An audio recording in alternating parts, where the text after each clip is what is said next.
इतिहास स्वतःची पुनरावृत्ती करतो म्हणतात, पण ही पुनरावृत्ती इतकी भीषण असेल असं कुणालाही वाटलं नव्हतं. 28 जानेवारी 2026 महाराष्ट्र पुन्हा एकदा एका मोठ्या धक्क्याने सुन्न झाला. राज्याचे उपमुख्यमंत्री अजित पवार यांचा बारामतीत विमान अपघातात दुर्दैवी मृत्यू झाला.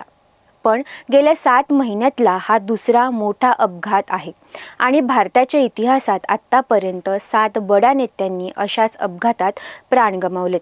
बुधवारी सकाळी 8:45 वाजता बारामती विमानतळावर लँडिंग करताना अजितदादांच्या लिअरजेट 45 विमानाला तांत्रिक बिघाड झाला आणि क्षणातच विमानाने पेट घेतला. दादांसह 5 जणांचा यात अंत झाला.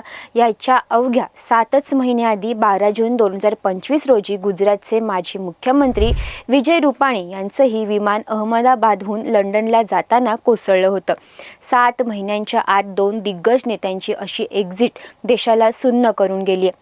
विमान अपघातात शहीद होणारे पहिले मोठे नेते होते ते म्हणजे गुजरातचे मुख्यमंत्री बलवंतराय मेहता. 1965च्या युद्धादरम्यान पाकिस्तानने त्यांचं विमान कच्छमध्ये पाडलं होतं. त्यानंतर 23 जून 1980चा तो दिवस जेव्हा दिल्लीच्या आकाशात कसब दाखवताना अवघ्या 33व्या वर्षी संजय गांधींचा विमान अपघातात मृत्यू झाला आणि देशाचं राजकारण बदललं. काळाचा हा क्रूर खेळ इथेच थांबला नाही. 30 सप्टेंबर 2001 रोजी काँग्रेसचे दिग्गज नेते माधवराव सिंधिया यांचं इटावाजवळ विमान कोसळलं.